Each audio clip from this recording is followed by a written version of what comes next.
हाय praise Lord. मैं pastor Moses फिर एक बार आपके पास एक सवाल लेके आया हूं और वो सवाल है, तेरा यहां क्या काम।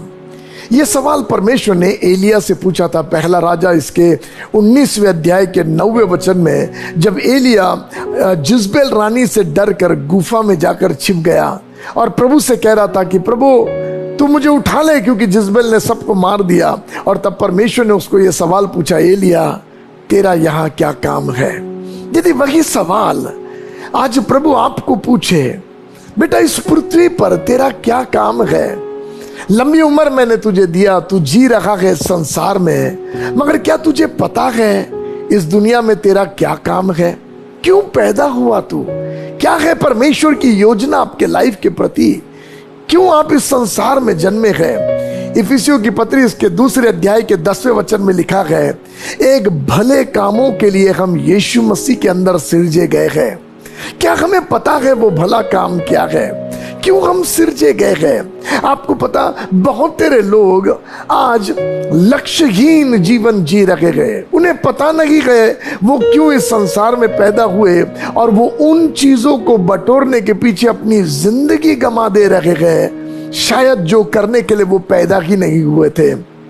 और वो बातें हैं जो हमें बिल्कुल छोटे दिनों से, स्कूलों के दिनों से हमारे मन में भर दी गई। और वो बात है, रोटी कपड़ा मकान मनुष्य के जीवन की प्रथमता है। हाँ, मनुष्य के जीवन की वो जरूरत है, मगर वो प्रायोरिटी नहीं है। हमारी प्रायोरिटी हमारे भेजने वाले की मर्जी पूरा करना है। हमारी प्रायोरिटी रोटी कपड़ा मकान नहीं है। सुनो क्यों नहीं है, मैं आपको बताऊंगा, बड़े ध्यान से सुनना। क्योंकि रोटी कपड़ा मकान ये प्रथमता पाप में गिरने के बाद मनुष्य के जीवन में आई। उत्पत्ति की किताब इसके 3 अध्याय में जब हवा ने फल को खाया और पाप में वे लोग गिर गए, तब वचन कहता उनकी आंखें खुल गई और वे जान गए कि वे नंगे हैं। और जैसे वे जान गए कि वे वस्त्रहीन है, वे नंगे हैं, तभी से उनके मन में चिंता सताने लगी, अब हम क्या पहनेंगे। पत्तियों को लेकर अपने आप को ढांकने लगे। मन में चिंता सताने लगी, अब हम क्या पहनेंगे। सो नंबर 1, पाप में गिरने के बाद कपड़ों की चिंता आ गई। नंबर 2, परमेश्वर ने कहा अब तुम अदन के बगीचे में नहीं रह सकते, तुम्हें बगीचे से बाहर जाना पड़ेगा। और तब से मनुष्य के जीवन में चिंता आ गई, अब हम कहाँ रहेंगे। नंबर 3, परमेश्वर ने कहा अब से तू अपने माथे के पसीने की रोटी खाया करेगा। और वहां से चिंता आ गई, अब मैं क्या खाऊंगा।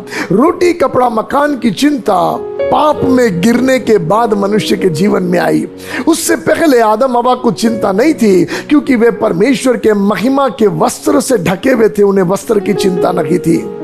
उनके लिए परमेश्वर ने अदन का बगीचा भर के भोजन रखा था, उन्हें खाने की चिंता नहीं थी, इतना पर्याप्त प्रभु ने रखा था।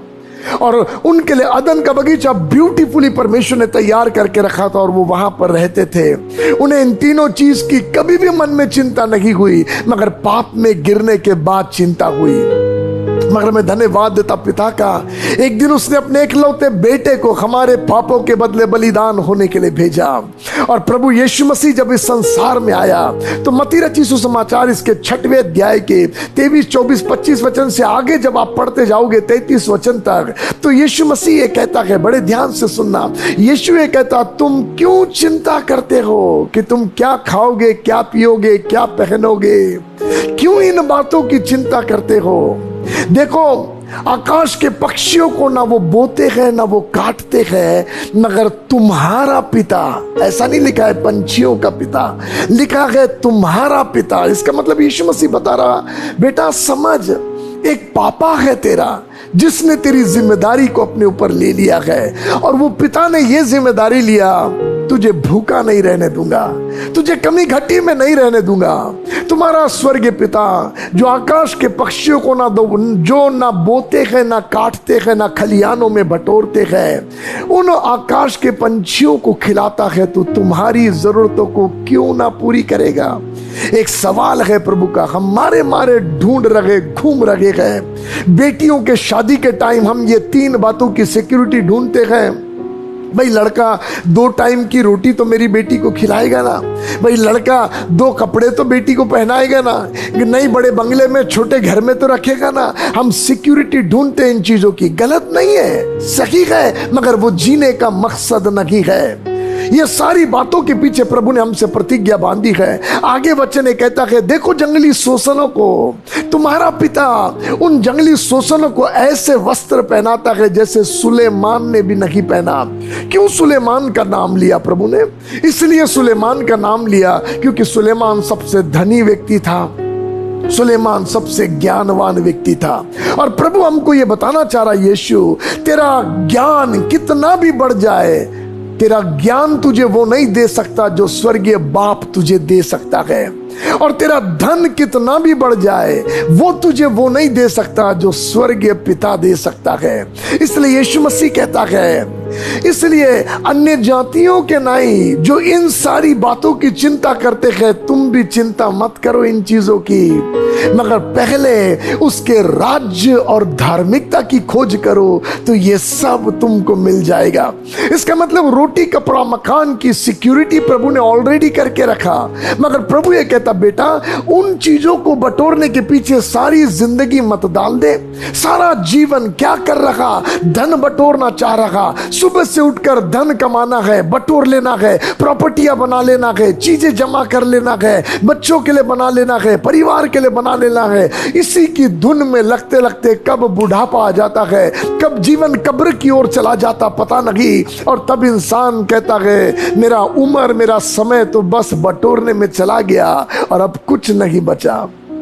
वही धनवान सुलेमान सब उपदेशक लिखने के समय कहता, सब कुछ व्यर्थ है, व्यर्थ है, व्यर्थ है। बहुत ज्ञान का बढ़ना व्यर्थ है, बहुत धन भी होना व्यर्थ है, मगर एक ही बात सही है, अपने परमेश्वर अपने सृजनहार को जान, उसी के लिए जी। जब सुबह उठे उसके लिए उठ, उसके लिए जीना सीख। आज मैं आपको पूछना चाहता, क्या आप अपने पैदा होने के मकसद को पूरा कर रहे हो? क्या आपको पता भी है आप क्यों इस संसार में पैदा हुए? आज प्रभु आपको यह सवाल पूछ रखा है, मेरे बच्चे तेरा यहाँ क्या काम है? डू यू नो यहाँ क्या काम है आपका? जिस दिन इस संसार की यात्रा खत्म करके 120 साल जीकर हम प्रभु के पास में जाएंगे, तो क्या आपको यह लगता है प्रभु आपको यह पूछेगा, बेटा रोटी खाया, बेटा कपड़े बनाया, बेटा मकान बनाया? क्या प्रभु ये सवाल पूछेगा जिसके पीछे हम ज्यादा जिंदगी का समय बिता रहे हैं? क्या प्रभु हमको वो पूछेगा? या प्रभु हमको ये पूछेगा, जिन भले कामों के लिए मैंने तुझे मेरे बेटे यीशु के अंदर सिरजा था और मैंने तुझे संसार में भेजा, क्या तूने वो भला काम किया है? क्या है वो भला काम? 2 बातें, एक तो यीशु का सपना पूरा करना, दूसरा यीशु का दर्शन पूरा करना। इन बातों के लिए हम इस संसार में पैदा हुए। क्या है यीशु मसीह का सपना? सुनो, यीशु का सपना है मेरे पिता का राज्य आए। इसलिए यीशु मसीह के हर एक टीचिंग में वो बताता है, हर एक टीचिंग में वो राज्य की बातें, राज्य की बातें, राज्य की बातें सिखाता है, क्योंकि यीशु का सपना है मेरे पिता का राज्य इस संसार में आए। और दूसरा यीशु का दर्शन, यीशु का दर्शन ये है मेरे पिता का वो राज्य सारी पृथ्वी पर फैल जाए।